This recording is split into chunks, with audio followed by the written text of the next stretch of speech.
e vamos dar continuidade aqui à nossa aula. Bom, a nossa aula de heresiologia, estamos na aula de heresiologia 4. Nós falamos sobre a mariolatria na última aula e nós vamos dar continuidade à nossa aula e dessa vez nós vamos falar sobre mais um dogma católico, mais uma invenção católica, né? E nós vamos falar hoje sobre o dogma do purgatório. Nós falamos sobre o papado, nós falamos sobre a mariolatria e dessa feita nós vamos falar sobre o dogma do purgatório.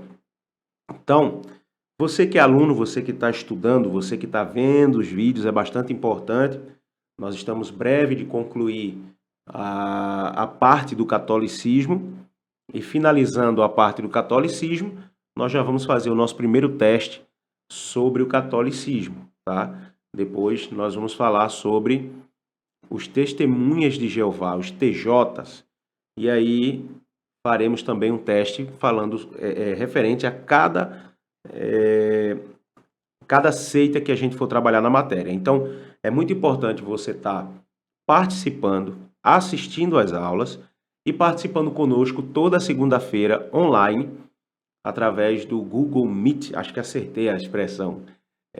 Nós temos um encontro, uma reunião online, onde a gente faz ali um resumo das aulas, trocamos uma ideia ali, debatemos, os alunos fazem perguntas, a gente vai conversando. Então, é uma oportunidade muito boa de você também participar dessas aulas na segunda-feira, às 22 horas, porque ali você tira suas dúvidas, ali a gente vai conversando um pouco sobre o tema que nós estamos tratando. Então, dessa feita nós vamos trabalhar o dogma do purgatório. Esse dogma foi inserido pelo Papa Gregório I em 593, com base de 2 Macabeus, capítulo 12, versículo 42 ao 46. Quem estudou conosco a matéria de bibliologia, nós estudamos alguns assuntos dentro da matéria de bibliologia, entre os quais nós falamos sobre canonicidade, falamos sobre canonização, o processo canônico, como os livros da Bíblia foram organizados, como foi feito o cânon da Bíblia. E nós aprendemos lá, os alunos que estão conosco, sobre a questão do cânon e que os livros apócrifos não foram aceitos pelo cânon, né? Não foram aceitos fazerem parte do cânon, porque não são livros inspirados por Deus. Existem muitas contradições nessas escritas e muitas heresias e fantasias e coisas que deturpam as verdades bíblicas.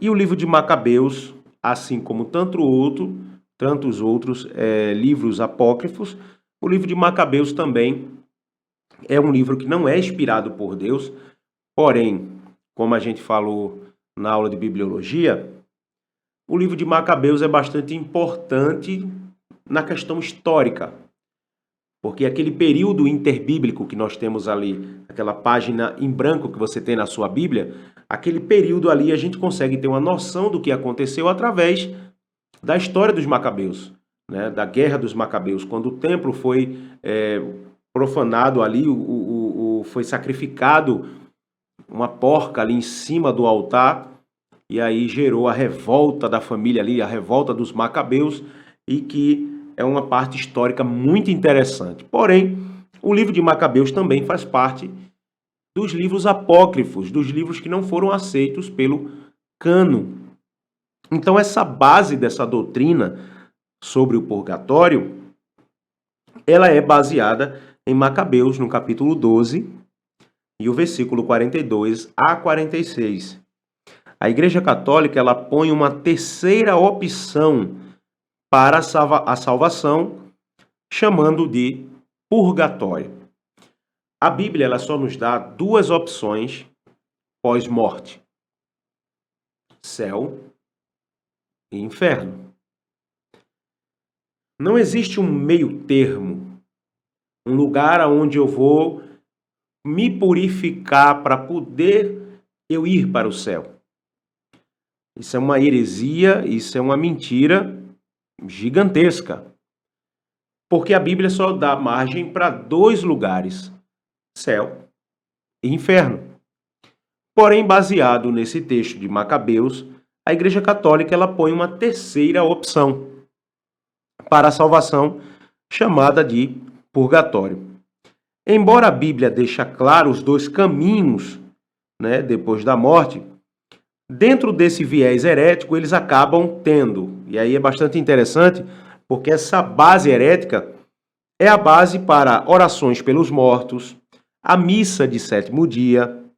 A Igreja Católica vai dizer que quando a pessoa morre, ela está agravada por pecados veniais. O que são pecados veniais? São pecados leves, pecadinhos, pecados que não são tão grandes, não são tão prejudiciais.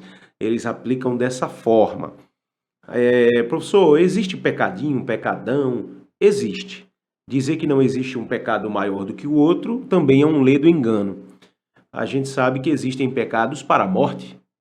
Existem pecados que não têm perdão. Então há uma diferença. O que muda é a consequência de cada deles, né? E eles vão dizer que pela pessoa não ter cometido pecados graves, então ela é levada para o purgatório para ali passar por um estágio de purificação, né? Ela vai ali pagar a lei por aqueles pecados leves, vai passar por uma purificação e depois será salva. Só que isso anula o sacrifício de Cristo. A Igreja Católica pregando isso, ela vai deixar o sacrifício de Cristo incompleto. Vai permitir que o sacrifício de Cristo não foi completo, foi um sacrifício de tolo. Porque um sacrifício daquele para salvar a humanidade não foi suficiente para salvar, é necessário ir para o purgatório. Para que Jesus foi para a cruz, então? Então, em João capítulo 1, versículo 29, nós vamos ver o seguinte. João capítulo 1 e o versículo 29. Abra sua Bíblia comigo. João capítulo 1, versículo 29 diz assim: No dia seguinte, João viu a Jesus, que vinha para ele, e disse: Eis o Cordeiro de Deus, que tira o pecado do mundo. Dizer que uma pessoa, quando morre, ela passa por um estágio de purificação, vai para o purgatório, para se purificar, para depois ser salvo, anula o sacrifício de Cristo. Está anulando este sacrifício.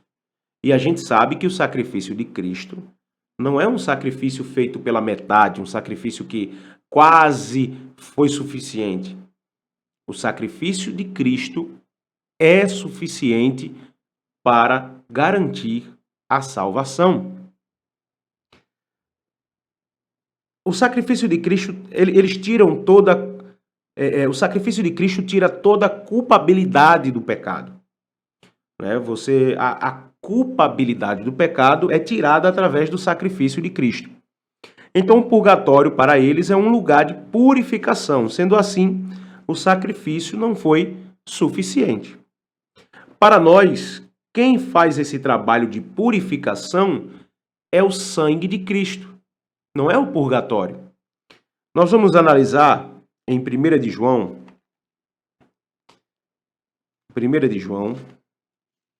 no capítulo 1 e no versículo 7, vamos analisar aqui 1 de João, no capítulo 1,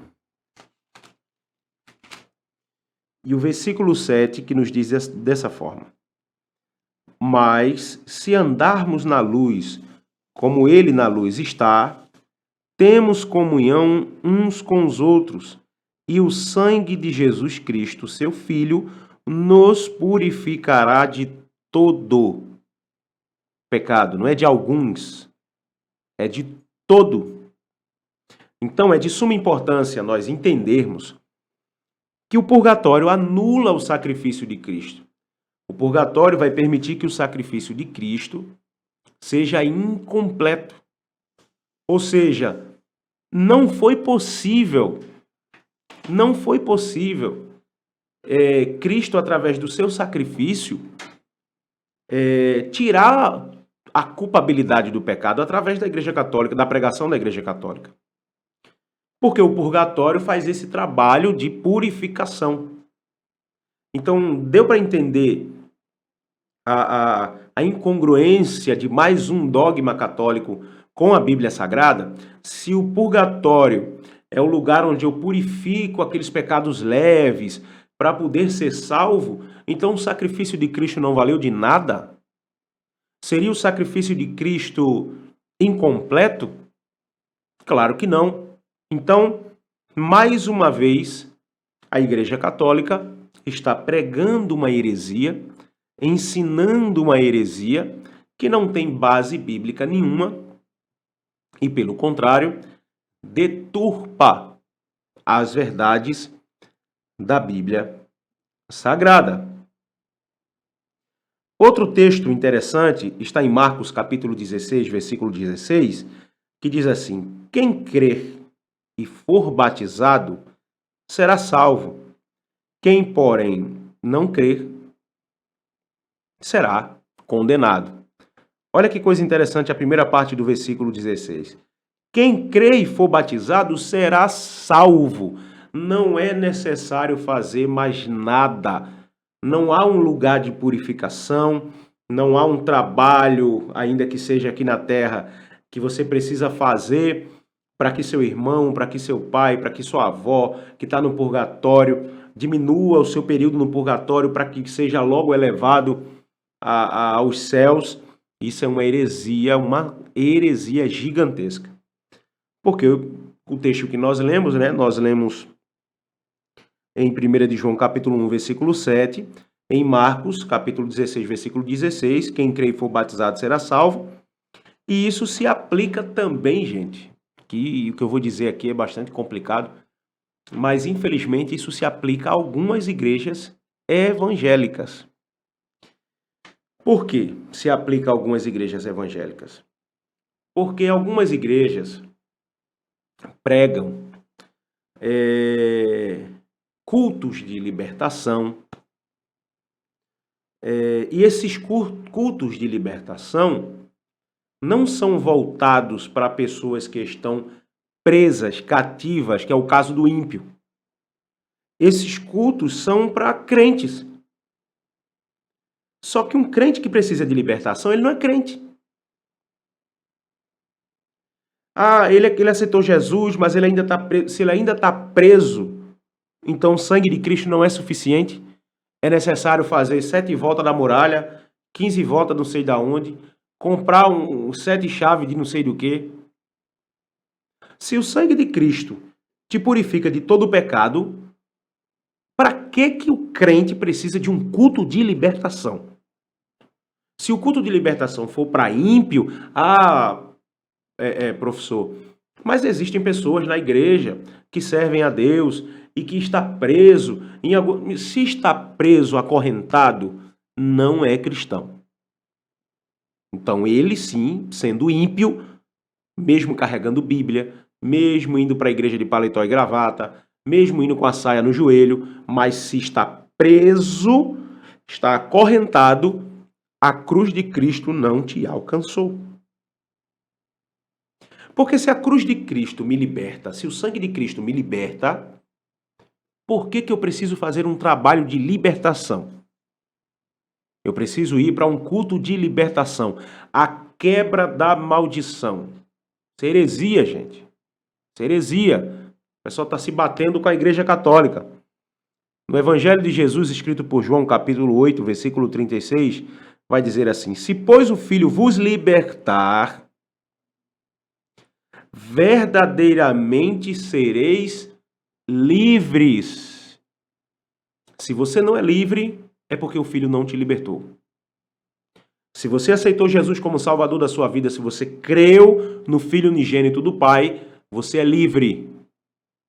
Você não precisa de quebra de maldição, você não precisa arrodear a arca, você não precisa fazer campanha de 20, de 30, de 7, de 8, de 30 dias. Não precisa. O sangue de Jesus é suficiente para te purificar. Então, tanto a Igreja Católica, como algumas igrejas evangélicas, que se dizem, né? Entram em contradição com João 8,36. Se, pois, o Filho vos libertar, verdadeiramente sereis livres. O que é que eu vou fazer num culto de libertação se o sangue de Cristo já me libertou de todo pecado? Ou a cruz não é suficiente, ou então eu preciso, além do sacrifício de Jesus, eu preciso fazer algumas campanhas para ver se eu consigo desencapetar. Isso não existe. Deu para entender? Como diz os antigos, é conversa para boi dormir e o boi já dormiu. E é simples, gente, não é uma ideia minha. As pessoas têm que ir de encontro ao que Jesus disse. Então a culpa é de Jesus. Jesus está lendo a Bíblia, não. Porque olha o que Jesus vai dizer. Em capítulo 8, versículo 36. Eu vou repetir aqui, ó. Jesus está precisando ler a Bíblia. Se, pois, o Filho vos libertar, verdadeiramente sereis livres. Então, nem purgatório, não existe lugar para que depois que eu morra, eu vá passar por um período de purificação para poder ser salvo. E nem muitas igrejas que fazem campanhas de libertação. Se for para libertar ímpio, quem está acorrentado, quem está escravizado, quem não tem Jesus na vida, show de bola. Bota o capeta para correr e ganha essas almas para Jesus. Agora, culto de libertação para crente é heresia, mentira, e se seu pastor faz isso, infelizmente ele é um charlatão que só está querendo o seu dinheiro. Então, o que acontece? A gente precisa entender que há uma diferença entre o que a Igreja Católica implanta como doutrina e o que a própria Bíblia Católica distorce aquilo que eles mesmos dizem. Porque está lá na Bíblia Católica, João 8,36. Está lá na Bíblia Católica, Marcos 16,16. Está lá na Bíblia Católica, 1 João, capítulo 1, versículo 7. Então a Igreja Católica ela vem com essa ideia de uma terceira opção depois da morte. Porém, a Bíblia deixa bem claro que só há dois caminhos, céu e inferno. Não existe um lugar intermediário para que a gente fique lá pagando alguns pecadinhos leves, como eu falei, que a Igreja Católica implantou, e aí depois de pagar esses pecadinhos, é que de fato eu serei salvo. Então, a gente precisa entender que a Bíblia ela é absoluta. A Bíblia é absoluta. Olha que coisa interessante. Hebreus 9:27, carta, para mim foi Paulo que escreveu, aí é um posicionamento pessoal. Uns vão dizer que foi Apolo, outros vão dizer que foi Hermes, mas é um posicionamento meu, né? Todo mundo dá o seu posicionamento, que eu não posso dar o meu, né? Então, não tem problema nenhum. Hebreus 9:27. Olha o que diz Hebreus 9:27, bastante conhecido. Hebreus 9:27 diz assim: E como aos homens será ordenado morrerem uma vez, vindo depois disso o juízo. O texto não está dizendo, você vai pegar o metrô, vai passar pelo purgatório, depois você desce no paraíso. Não está escrito dessa forma. O texto é categórico em afirmar que depois da morte segue-se o juízo. Se morreu com Cristo, céu. Se morreu sem Jesus, inferno. Não tem como ir para um lugar de purificação. O sangue de Jesus é que nos purifica. O sangue de Cristo é que nos purifica de todo pecado. Não é de alguns, tá? É de todo pecado.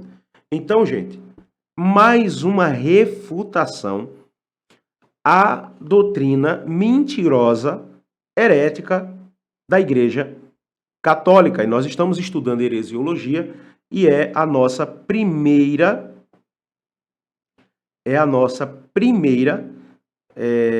matéria que nós estamos, a primeira seita que nós estamos tratando é justamente a Igreja Católica. Então, nós estudamos o papado, refutamos o papado, né?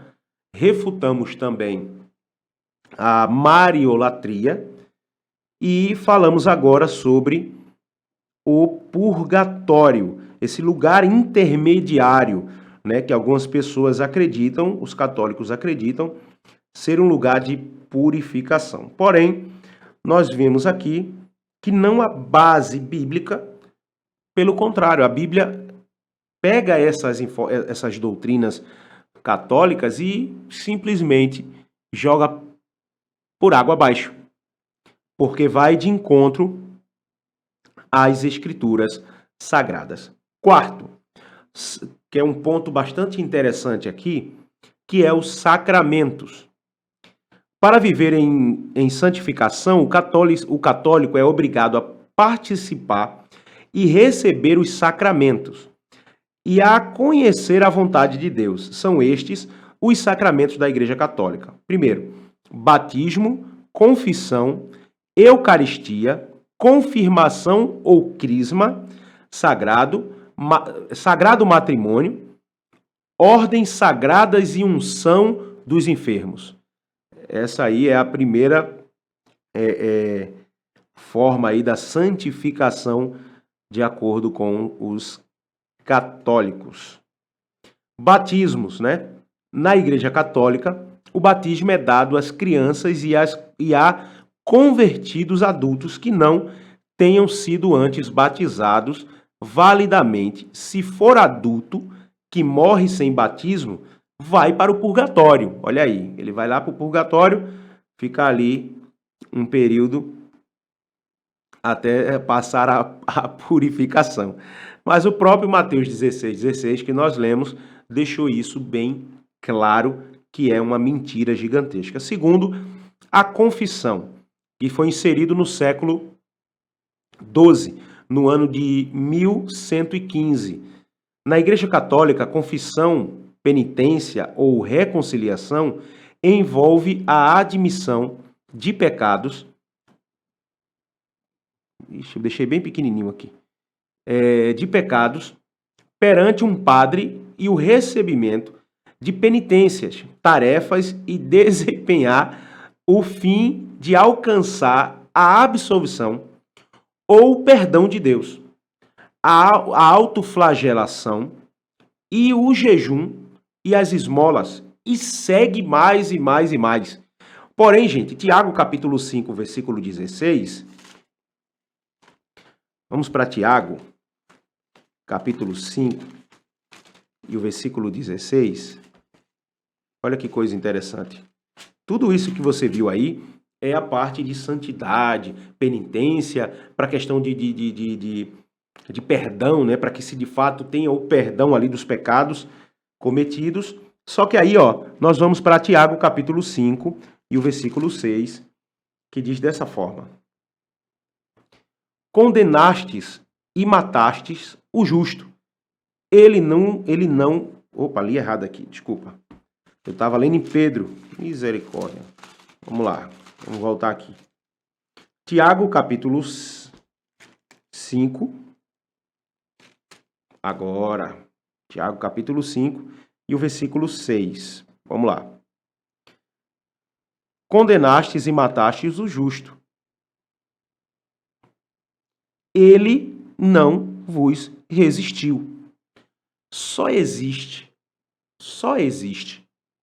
uma forma de perdão de pecado. É através do sacrifício de Cristo. Não existe confissão para o padre, para pastor. Não é o pastor que me perdoa dos meus pecados. Não é um padre que me perdoa dos meus pecados. Quem garante o perdão dos pecados é o sangue de Cristo Jesus. A Bíblia nos ensina a confessar e orar uns pelos outros, para que sejamos sarados. Não se faz necessário confessar a um padre, pois quem crê em Jesus como Senhor e Salvador tem livre acesso a Deus, e a gente vai ver isso em Efésios, capítulo 2. Efésios,